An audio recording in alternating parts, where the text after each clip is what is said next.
আসসালামু আলাইকুম। আমি মোহাম্মদ আব্দুল্লাহ, সহকারী শিক্ষক গণিত, মুরালিকান্দি ইউনাইটেড মাধ্যমিক বিদ্যালয়, কলারোয়া সাতক্ষীরা। আমি আজকে তোমাদের নবম দশম শ্রেণীর গণিত বইয়ের অধ্যায় 3 থেকে আজকের কয়েকটা প্রশ্নের সমাধান করব এবং সেই কয়েকটা প্রশ্ন হলো এখানে দেওয়া আছে। এখানে যে প্রশ্ন দেওয়া আছে a plus b plus c equal two 15 এবং a square plus b square plus c square equal to 83 হলে ab plus bc plus c এর সমান হোয়াট? নেক্সট যে কোশ্চেন সেটা দেওয়া আছে 3.1 এর 7 নম্বর প্রশ্ন, a plus 1/a equal to 2 হলে প্রমাণ করো যে a square plus 1/a square equal to a to the power 4 plus 1/a to the power 4। 3.1 এর 14 নম্বর যে অঙ্কটা দেওয়া আছে x square plus 10x plus 24 কে দুই রাশির বর্গের বিয়োগফল রূপে প্রকাশ করো। প্রিয় শিক্ষার্থীরা, আমি আজকে যে 3টা প্রশ্নের সলিউশন করব, সেই 3টা প্রশ্নের সলিউশন করতে হলে তোমাদেরকে অবশ্যই এই 3টা সূত্র জানা লাগবে। তার মধ্যে 1 নম্বর সূত্র আমি দিয়েছি a square plus b square equal to a plus b whole square minus 2ab। 2 number ab সমান a plus b by 2 whole square minus a minus b by 2 whole square. 3 number যে সূত্র দেওয়া আছে a plus b plus c whole square equal to a square plus b square plus c square plus 2ab plus 2bc plus 2ca। এইভাবে অনেক মান নির্ণয় অঙ্ক আছে। তো দেখো, আমরা যখন মান নির্ণয় অঙ্ক করি, আসলে মান নির্ণয়টা কি? এই মান নির্ণয়টা আমরা যার মান নেই সেটা কিন্তু আমরা লিখি বাম পাশে, আর যার মান আছে সেটা কিন্তু লিখি সবসময় ডান পাশে। যেমন দেখো, আমাদের সমাজে কিন্তু একটা প্রচলন আছে যে যদি শিক্ষক এবং ছাত্র দুইজন কোথাও বসে এক জায়গায়, তো শিক্ষক এবং ছাত্রের ভিতরে যদি মানের দিকে বিবেচনা করা হয় তাহলে মানটা কিন্তু অবশ্যই শিক্ষকের মান বেশি। তাহলে যার মান আছে সে কোন পাশে বসবে? সে কিন্তু ডাইন পাশে বসবে। আর যার মান নেই সে কোন পাশে বসবে? বাম পাশে বসবে। আমরা তাই করি না? এটাই কিন্তু আমাদের কিন্তু এটাই কিন্তু মান নির্ণয়। মান নির্ণয়টা কিভাবে আসছে? এইভাবে কিন্তু আমাদেরকে মান নির্ণয় অঙ্কগুলো আসছে যে আমরা কেন মান নির্ণয়টা করবো, তাই না? যে আসলে যার মান নেই সেটা বসবে বাম পাশে, যার মান আছে সে বসবে ডাইন পাশে। এটাই। আর এখানে যে 3টা প্রশ্ন দেওয়া আছে, এই 3টা প্রশ্নের সলিউশন করতে গেলে এই 3টা সূত্র জানলে যথেষ্ট। এভাবে সূত্র তো অনেক আছে আমাদের মান নির্ণয়ের। আরো আছে a square plus b square সমান a minus b whole square plus 2ab। আবার আছে a square plus b square equal to a plus b whole square plus a minus b whole square by 2। এবং অনেক মান আছে যে মানগুলো এই 3টা অঙ্কের জন্য লাগছে না, যার কারণে আমি তোমাদেরকে 3টা সূত্র দিয়ে আমি অঙ্কের সলিউশন করব। তো আমার 3.1 এর উদাহরণ 9, উদাহরণ 9 দেওয়া আছে। দেখো, a plus b plus c equal two 15 এবং a square plus b square plus c square equal to 83 হলে ab bc ca সমান হোয়াট? তো আমরা আগে কি করব? উদাহরণ 9 এখানে লিখে নেব বলতে এখানে a plus b plus c equal two 15 এবং a square plus b square plus c square equal to 83। তাহলে তোমরা নিশ্চিত এর চেহারা 3 নম্বরের চেহারা আর এখানে 1 নম্বরের চেহারা কিন্তু একই রকম। এই চেহারার সাথে কিন্তু এই চেহারার মিল আছে। এখানেও a b c, এখানে দেখো a b c, এখানে a square b square c square, a square b square c square, a b b c c a, a b b c c a, যার সাথে এই 1 এবং 2 এর কোনো মিল নেই। সুতরাং আমরা অঙ্কের চেহারা দেখে উদাহরণ 9 নম্বর যে অঙ্কের প্রশ্ন যেটা বলা হয়েছে তার সাথে আমার উদাহরণ 3 একই। এই জন্য আমরা 3 নম্বর সূত্র নিয়ে আমরা কাজ করব। মান আছে কি a plus b plus c equal two 15 এবং a square plus b square plus c square equal to 83। তো এখন আমরা লিখব যে আমরা জানি আমরা জানি a plus B plus C whole square equal to a square plus B square plus C square plus 2ab plus 2bc plus 2c।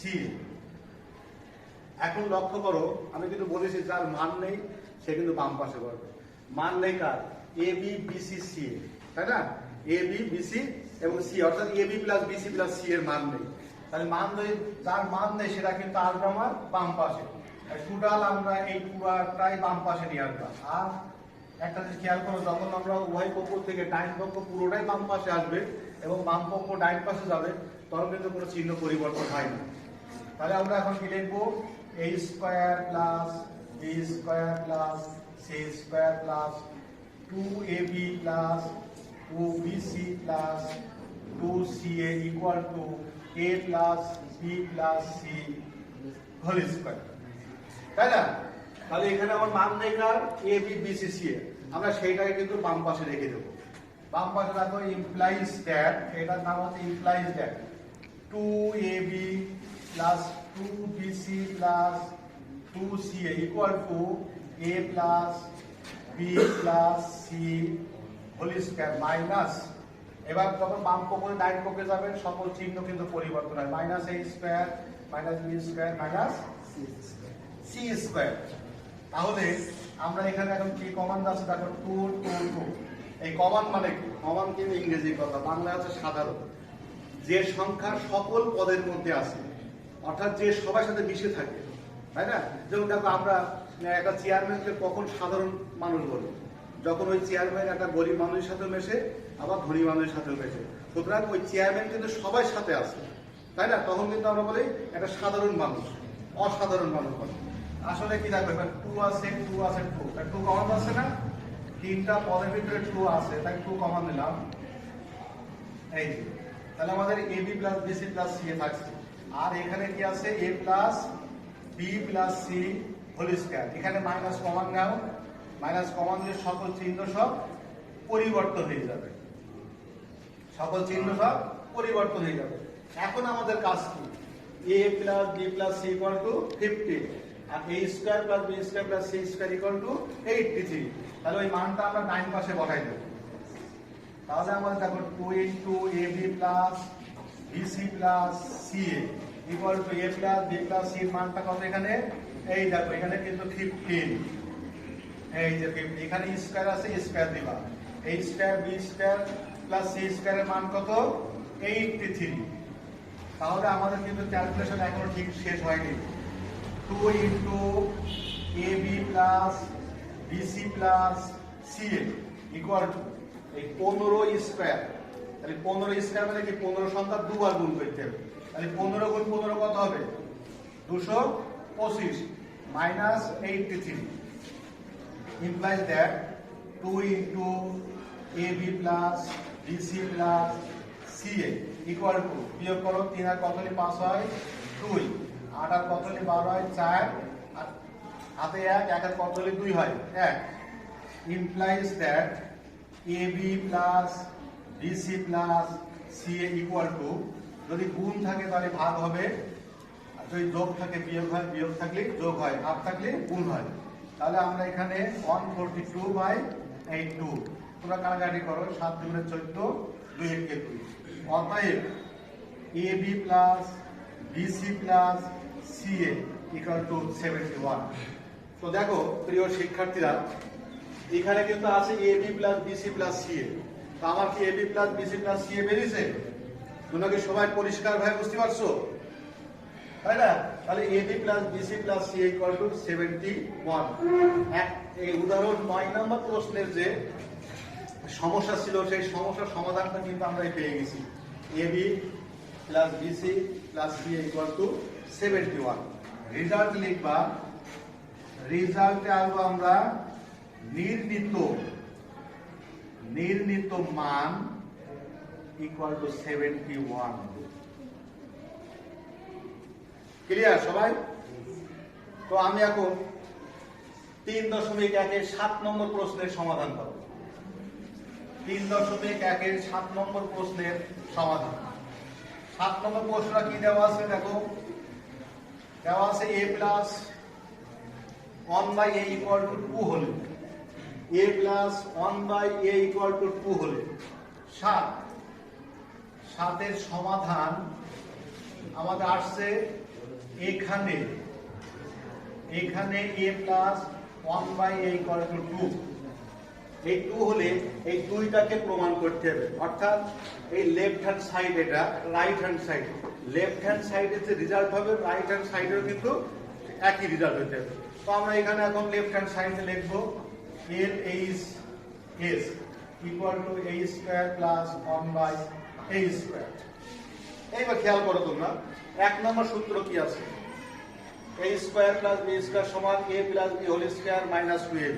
তাহলে 1 নম্বর সূত্রের সাথে আমাদের এই 7 দাগের যে অঙ্কটা সেটা ঠিক আছে না, একই কিন্তু। তাহলে আমরা এখানে কি লিখব, মান দেওয়া আছে প্লাসের, সুতরাং a plus 1/a whole square minus 2ab। এখন এখানে এইটা কেটে যায়, উপর নিচে যদি একই সংখ্যা হয় বা একই অক্ষর হয় তাহলে কিন্তু কেটে যায়।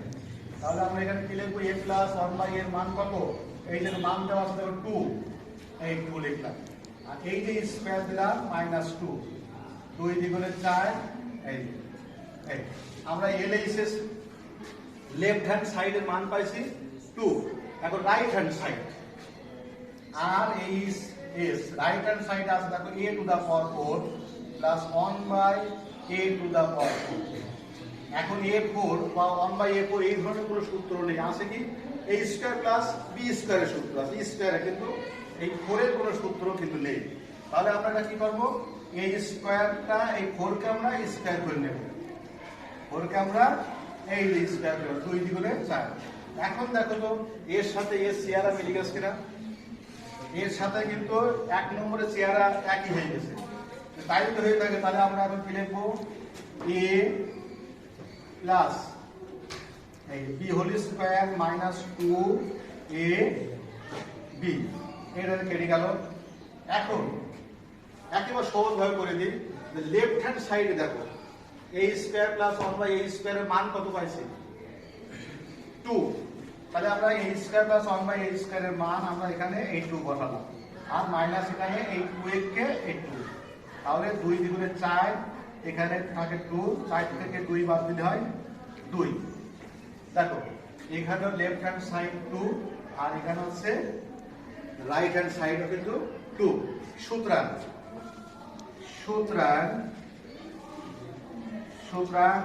a square plus 1/a square equal to a to the power 4 plus 1/a to the power 4। দেখো এখানে আছে প্রমাণ করো, এই প্রমাণ করো থাকে তাহলে প্রুফ লিখবো, দেখাও তো থাকলে লিখবো শোড। তাহলে আমরা লিখবো কি প্রুফ অথবা প্রমাণিত। আমরা এটাকে এই 7 নম্বর প্রশ্নের অ্যান্সার কিন্তু পেয়ে গেলাম। আবার একটু খেয়াল করো, আমি এখানে যে মানটা লিখেছি লেফট হ্যান্ড সাইডে দেখো a স্কয়ার প্লাস 1/a স্কয়ারের মান কত পাইছি, 2 পাইছি। তাহলে এখানে দেখো a square plus 1/a square, তাই 2 দিছি, আর a স্কয়ার আর a মাইনাস 2a কে 2, তাই 2 দুইবার গুণ করলে আছে কত 4 মাইনাস 2, তাহলে 4 থেকে 2 বাদ দিলে 2 হয়। তাহলে আমাদের left hand side 2, right hand side 2, সুতরাং left hand side and right hand side proof. তা আমরা সেই অঙ্কটা কিন্তু এখানে বসাইছি যে a square plus 1/a square কিন্তু a4 প্লাস 1/a সমান প্রমাণিত। এখন আমরা করব সলিউশন করব 14 নাম্বার অঙ্কটা। 14 নাম্বার অঙ্কটা দেখো, 14 দাগের অঙ্কটা কি বলছে, x square plus 10x plus 24, x square plus 10x plus 24। ওখানে খেয়াল করো ওইটাকে বলা হচ্ছে দুইটি রাশির বর্গের বিয়োগফল রূপে। তো আমরা এখন 14 নম্বরের সলিউশন করছি, দেওয়া আছে x square plus 10x plus 24। এই অঙ্কটা একটু খেয়াল করো, এটা কিন্তু একটা মিডল টার্মের চেহারায় আছে, অর্থাৎ মধ্যপদ, মাঝখান পদ। তো মিডল টার্ম তোমরা এর আগে আমি তোমাদেরকে শিখাইছি যে প্রথম সংখ্যা এবং শেষ সংখ্যা গুণ করতে হয়, প্রথম সংখ্যা আর শেষ সংখ্যা গুণ করতে হয়, 24 গুণ করে সেটাকে আমরা লসাগু করব, যতক্ষণ ভাঙানো যায় ততক্ষণ পর্যন্ত আমরা এটা ভাঙাবো। ভাঙাই কত বানাবো? মিডিল টার্ম মানে মধ্যপদ, মাঝখান পদ। প্রথম পদ আর শেষ পদ ঠিক থাকবে, শুধুমাত্র ভাঙানি হবে আমাদের মধ্যপদটা। কোন কিভাবে? প্রথম সংখ্যা আর শেষ সংখ্যা গুণ করে ওইটা লসাগু করবো।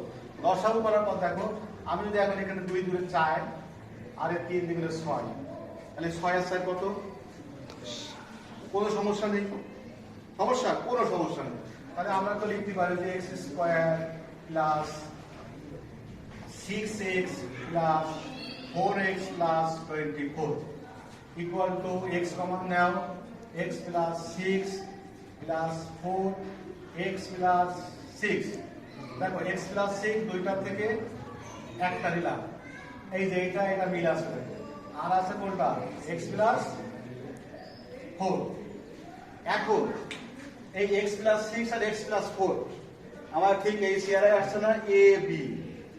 দেখো a b সমান কি? a plus b by 2 whole square minus a minus b by 2 whole square. ঠিক ওই সূত্র আমরা এখন এটাকে ধরে নিতে পারি। আবার যদি মনে করি যে এখান থেকে সরাসরি নাও লিখতে পারি, আমরা ধরে নিই, মনে করি x plus 6 equal to a লিখলাম, এবং x plus 4 equal to b। তাহলে প্রদত্ত রাশি, যেহেতু মান ওরা প্রদত্ত রাশি কথা লিখতাম, প্রদত্ত রাশি। এইটা যদি এখন a আর এটা b মনে করি আমরা, দেখো তো এর সাথে b এটা ব্র্যাকেট, তার মানে এটা গুণ না? যদি ব্র্যাকেট গুণ হয় তাহলে এর সাথে b গুণ হয়ে যাচ্ছে, প্রদত্ত রাশি কি আসছে? ab। এখন এই দেখো সেই ab সূত্র কিন্তু আমাদের এইখানে আছে। ab সমান কি লিখছি? ওখানে খেয়াল করো যে a plus b by 2 whole square minus a minus b by 2 whole square. তো এটা লেখো a plus b by 2 whole square minus a minus b by 2 whole square. তাহলে আমরা কি করব? a এবং b এর কিন্তু মান ধরেছি, এর জায়গায় কি লিখবো? x প্লাস 6, b এর জায়গায় লিখবো x প্লাস 4 বাই 2। ব্র্যাকেট দেওয়ার কারণে সেকেন্ড ব্র্যাকেটের মাথায় দিবা square minus x plus 6 minus x plus 4 by 2, second ব্র্যাকেটের মাথায় স্কয়ার দিলাম। আমরা সাইড নোট দেব কি? a ও b এর মান বসাই, a ও b এর মান বসাই পাই। একটু লক্ষ্য করো, এখন আমরা ব্র্যাকেটটা উঠাই দিই। ব্র্যাকেটটা উঠাই দেবো কিভাবে? x প্লাস 6 প্লাস যদি থাকে তাহলে ব্র্যাকেটের ভিতরে উঠাতে গেলে কোনো চিহ্ন পরিবর্তন হয় না, কোনো চিহ্ন পরিবর্তন হবে না। তো আমি এখানে একটু নিচে লিখি, যেহেতু আমার এখানে a ও b এর মান বসাইছি, ও নিচেতে লিখলাম x plus 6 plus x plus 4 divided 2 whole square minus, এখানে ব্র্যাকেটটা উঠাই দাও। এই যে যখন মাইনাস থাকে তখন কিন্তু ব্র্যাকেটের ভিতরে থাকা চিহ্নটা পরিবর্তন হয়ে যাবে। এই যে আমাদের এখানে এটা হোল স্কয়ার হবে। তাহলে এখন এখানে x আর x যদি যোগ করি তাহলে হচ্ছে 2x plus 6 R 4 10 by 2 minus এখান থেকে x কেটে দিলাম, 6 থেকে 4 বাদ দিলে হয় 2 আর নিচে 2।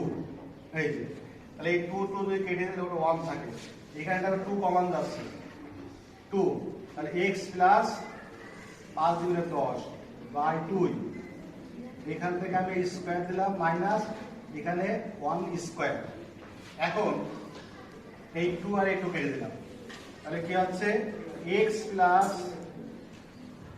5 whole square minus 1 whole square. এইটা কিন্তু আর ভাঙানো যাবে না, কারণ আমার এখানে বলেছে যে এই এতকে দুইটি রাশির বর্গের বিয়োগফল রূপে প্রকাশ করা। তাহলে দেখো এই একটা রাশি, এই যে স্কয়ার বর্গ হয়েছে না, আবার এই যে মাইনাস, দেখো মাইনাস বিয়োগফল মানে কি? মাইনাস থাকবে, এটা বিয়োগ চিহ্ন থাকবে। আবার আরেকটা রাশির বর্গ 1, 1 স্কয়ার সমান কিন্তু 1 লেখা যাবে না, দুটোই কিন্তু লিখতে হবে আমাদের বর্গের আকারে।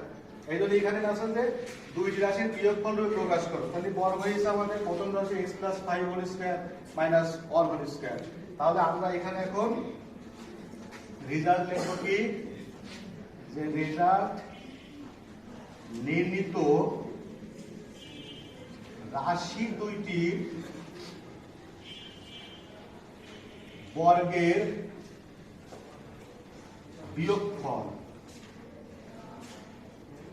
বিয়োগফল x plus 5 whole square minus 1 whole square.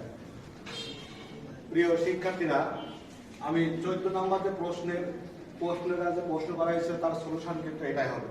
এখন যদি আমি এটা ভাঙাই তাহলে হবে x square plus 10x plus 25, x square plus 10x plus দেখো মিলে যাচ্ছে প্লাস 25 আর এই মাইনাস 1 মানে 25 থেকে 1 মাইনাস করলে কত হয় 24।